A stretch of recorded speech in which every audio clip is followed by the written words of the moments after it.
નમસ્કાર દર્શક મિત્રો, આપ જોઈ રહ્યા છો તહેલકા ન્યૂઝ। તો ચાલો જોઈએ આગળના સમાચારો।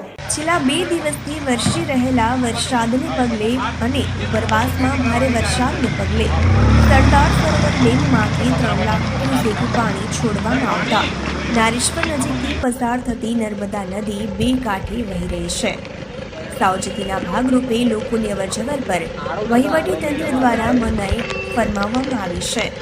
પ્રાપ્ત માહિતી અનુસાર નારેશ્વર નજીકથી પસાર થતી નર્મદા નદીમાં મોટી માત્રામાં પાણીની આવક થતાં આશરે 60 પગથિયા પાણીમાં ડૂબી ગયા છે।